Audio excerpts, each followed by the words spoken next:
Hello, welcome to Baron's Gamer. My name is always, and we're finally getting back to normal videos this week. It's the holiday season, so I'm doing games that are for big group games, or for larger groups for when you're hanging out with your friends and family this holiday season.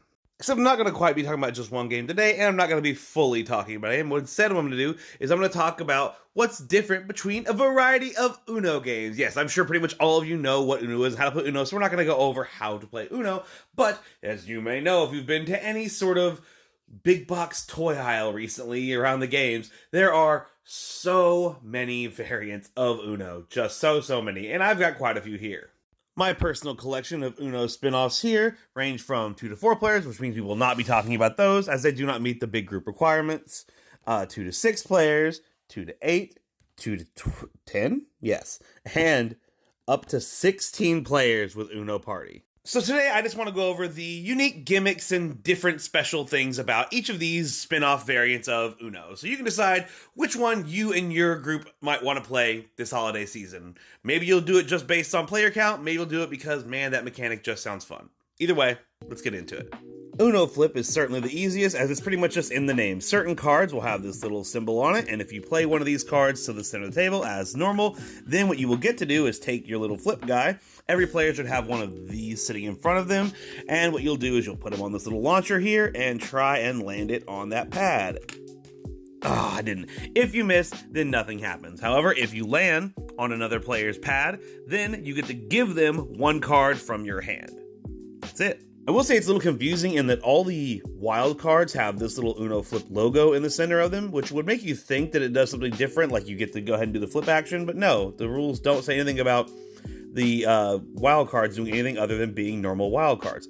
However, you can play a special rule where the wild draw 4 cards, you can use them as normal, where the next player will have to draw 4 cards, or you can make them a flip card where you will then shoot the little guy at a player, and if you land, they draw 4 specifically. It's like a targeted draw 4. Otherwise, it's just normal Uno. Nothing special from there, just sort of Uno with a dexterity game. I'm not really sure how easy this one is to find these nowadays, honestly. I didn't buy this one. This was a gift from somebody, and I think they found it like a Goodwill. But hey, if you find it around, it looks fun, try it out. Next, we'll talk about Uno Show 'em No Mercy. This one basically takes all those wildly imbalanced house rules your family's probably been playing with anyways for years and kind of cranks some of them up and tries to make an actual balanced, better game out of it. This game really heavily leans into the drawing part of the game. This is a lot of different versions, and this one has the stacking mechanic too that you're used to playing at home sometimes, where if someone plays a draw 2 or something like that, you can stack onto that with something of equal or higher value. So, this is a +2. Another player can play another +2 on top of it to make the next player draw 4, or the player could play one of these +6s, and now the player to their left has to draw 8 cards, and that can accumulate and keep going around until somebody can't stack on top of it and has to take all those cards. Now, that's obviously going to give some players huge amounts of cards, which is why this game has the new Mercy rule, where if a player's hand reaches 25 or more cards, they are eliminated from the game. So you win the game by either emptying your hand, as usual Uno rules, or you win the game by being the last player left at the table. I've seen that win happen quite a bit in this game. Other than just having a bunch of plus cards, the special cards for this one are things like this one, which is a +4 and a reverse. You've got not just normal skip cards, but you've got these skip everyone cards, so you'll play this and immediately go again. You've got cards like this that let you empty out every card in your hand of a single color. And there are these special rules for 0 and 7. 7 swap, so if you play a 7 down, you must immediately swap your hand with any other player at the table, and 0s pass. If you play a 0 down, then all players must pass their hand to the player on their left. And there's the new Wild Roulette card. When you play this one down, the next player in turn order will say a color, and then they will draw from the top of the deck until they draw that color. So if I said red, oh hey, lucky me, I only got 1 card. Let's try it again. Let's say red again. Wow, what the heck's going on here? Red! Hey, there we go. So that doesn't count. It's a wild. It has to be exactly a red card. I would keep flipping out until I got a red card. Oh no, how long is this going to take? Oh no, oh no, oh no, oh no. Oh, yay, there we go.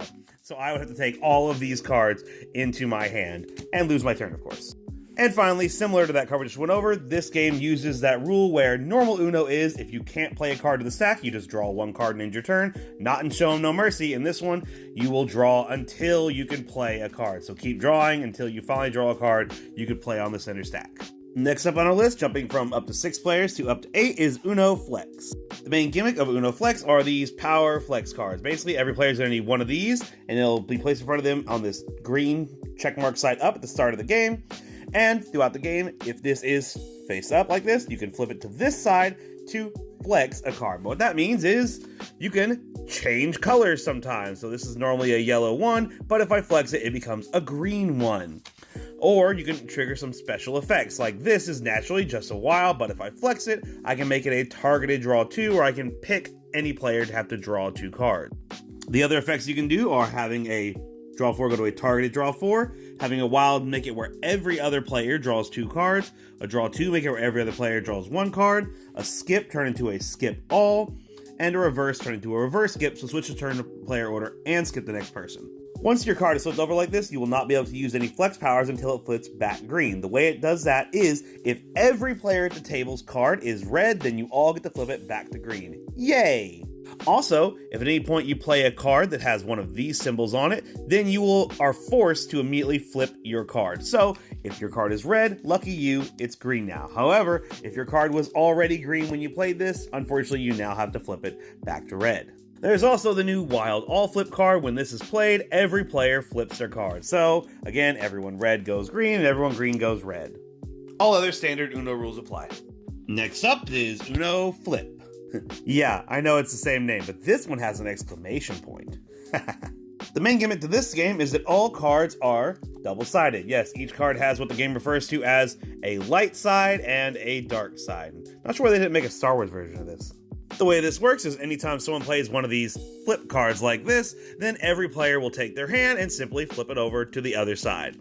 Now, what's different about the other side other than the colors? Well, let's go over that real quick. Basically, the lighter side cards are more mild and the darker side cards are more intense. So what a basic skip on the dark side becomes a skip all. The draw 2 doesn't exist, and normally it's now a draw 1, but on the dark side it's a draw 5. Then instead of having a wild draw 4 on the light side, we only got a wild draw 2, and the dark side gets the wild draw color card. This works like the one we talked about back in Show No Mercy. Basically, if I play this down, I'm going to say a color like teal, and then the next player will keep drawing cards until they draw a teal card. They will show us that they drew it, and then they will get to stop drawing.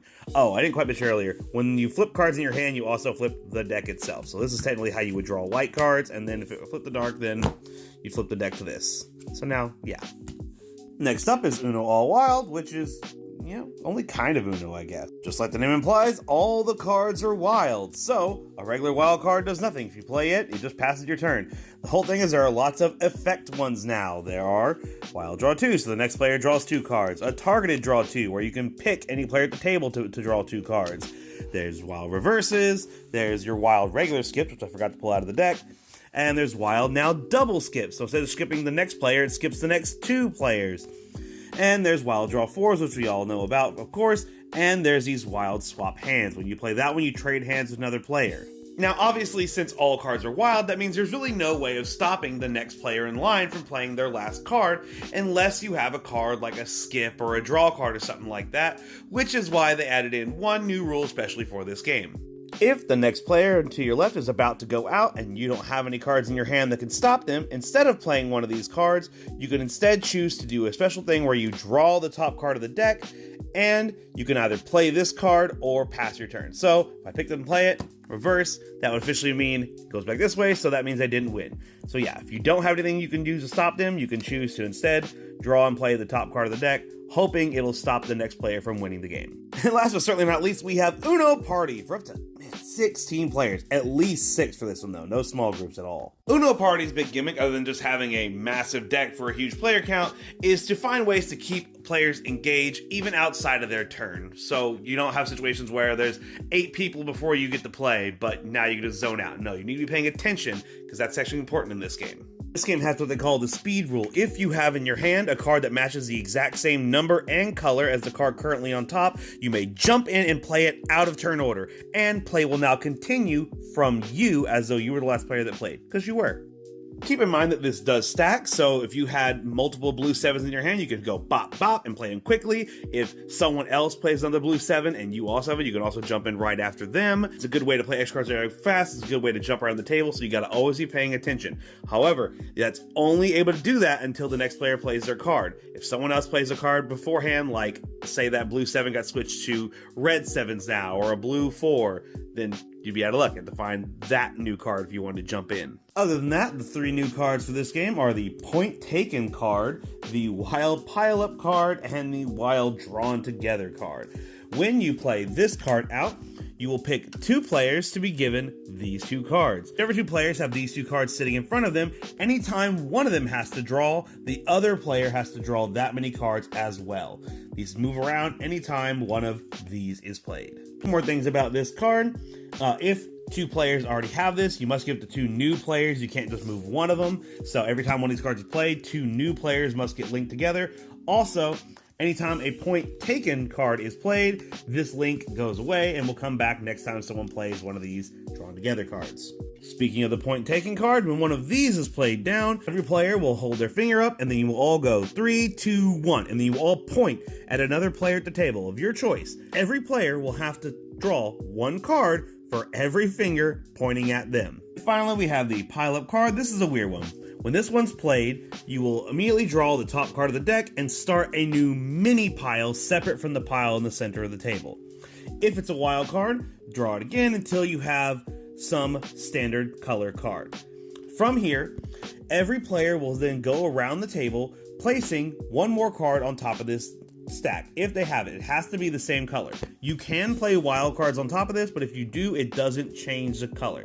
So you will keep going around until somebody can't play a card on top of this pile. When somebody can't play a card on top of this pile, they are then forced to take the entire pile into their hand as drawn cards, and then play will continue from that player. So if I was one who had to pick it up, then the player to my left or right, whichever direction the order is going right now, would take the next turn. Also keep in mind that during the pile up, if you play down any special cards like draw 2s or skips or anything, they have no effect, alright? You're just playing it so you don't have to be the one that picks up this pile. And that is everything you should need to know to play any of these various Uno spin-off variants. Again, it's mostly standard Uno rules plus these little special weird bits I've gone over today. If you want to know any preferences from me, Uno Party is one that makes you pay attention between rounds, and I think that's a super important thing when playing with big groups. It's always a problem whenever you have several people in front of you and people just start zoning out and getting on their phone and all that. Because when people aren't paying attention to the game, I personally feel like it just takes away from the event as a whole. They're not engaging with people, they're not having as much fun. So I think anything that forces people to stay engaged in the game you're playing is always a plus. So that's obviously going to be a recommendation for me, of course. That aside, I think my personal favorite one, otherwise, it's tough between Flip with the exclamation point, not the one with the little gimmicky toy thing. I personally hate Uno toy variants. Or Show 'em No Mercy, just because it takes all those house rules that most people want to play with anyways. Personally, I can't stand playing regular Uno with those rules. I think it's crazy, but when I'm playing this version where they really crank it up to 11, plus you have the player elimination stuff to it, I like it. I think it's a ton of fun. Love a good take that game. So I guess my recommendations would either be Party, Flip with the exclamation point, which is the easier one to find anyways, or Show 'em No Mercy. Oh, and I guess I should still do this part. Uno variants are, yeah, I mean, they're brand approved, guys. Come on, they're Uno games. They're always at least some kind of fun.